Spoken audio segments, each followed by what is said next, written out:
नकली नोट और आतंकवाद का पैसा।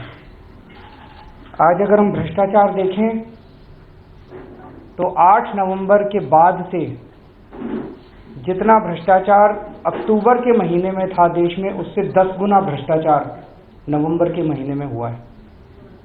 चारों तरफ रिश्वतखोरी के इतने मामले आए हैं।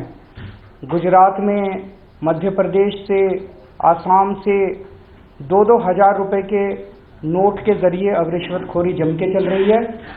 प्रधानमंत्री जी ने रिश्वतखोरों की बहुत सहूलियत कर दी है। पहले जेब में अगर 100 नोट लेके जाने पड़ते थे तो 85 नोट लेके जाने पड़ते हैं, और भ्रष्टाचार में कम से कम 10 गुना बढ़ोतरी हुई है। कह रहे थे काला धन बाहर निकालेंगे, काला धन कम होएगा। अभी तक सरकार के आंकड़ों के मुताबिक 8 लाख करोड़ रुपए जमा हो चुके हैं। हम प्रधानमंत्री जी से पूछना चाहते हैं, इन 8 लाख करोड़ रुपए में कितना काला धन है? क्योंकि ये तो सारा लोगों का जमा किया हुआ एक नंबर का पैसा है। 8 लाख करोड़ रुपए में 20 दिन में कितना काला धन आया? हमारी जानकारी के मुताबिक एक नया पैसा काला धन नहीं आया, एक नया पैसा नहीं आया, जबकि इतने लोगों की मौत हो चुकी है और पूरे देश को इतनी तकलीफ हो चुकी है, लोगों के धंधे बंद हो गए। दूसरा, कह रहे थे आगे काला धन कम होएगा। नोटबंदी के बाद से काले धन का जनरेशन भी देश के अंदर 10 गुना बढ़ गया है। डॉलर 1 नंबर में 70 रुपए में बिक रहा है और 2 नंबर में 116 रुपए में बिक रहा है। सोना 1 नंबर में 30,000 तोला मिल रहा है और 2 नंबर में 56,000 रुपए तोला मिल रहा है। प्रॉपर्टी के अंदर कैश खूब प्रॉपर्टी कैश में बिक रही है। तो काला धन जो था वो भी 10 गुना बढ़ गया। काले धन का जनरेशन अब तो 2-2 हज़ार के नोट की ब्लैक हो रही है।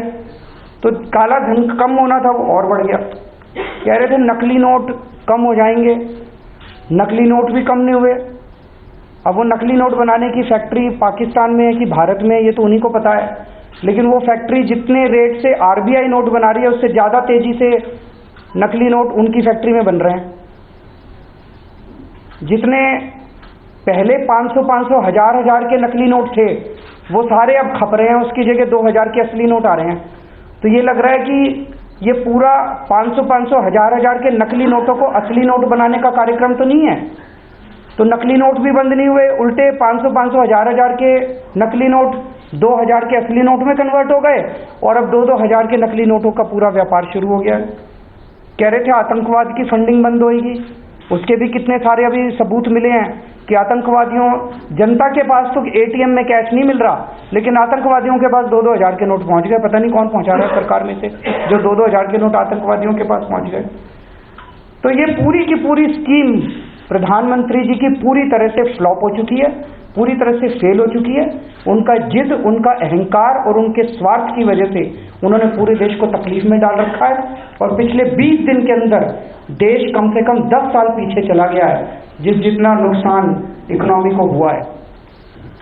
अब ये भी साफ हो रहा है कि इन्होंने अपने सारे पैसे और अपने दोस्तों के पैसे ठिकाने लगा दिए थे। इसके कितने सारे उदाहरण आए हैं जब बीजेपी के लोग 8 नवंबर के पहले नोट दिखाते हुए दिखाई दे रहे हैं। ट्विटर के ऊपर, सोशल मीडिया के ऊपर नोट दिखा रहे हैं, बंडल के बंडल नोट दिखा रहे हैं 6 नवंबर को, 5 नवंबर को। अभी सामने आया कि बीजेपी ने बहुत बड़े स्तर के ऊपर पूरे देश भर में जमीनें खरीदी हैं।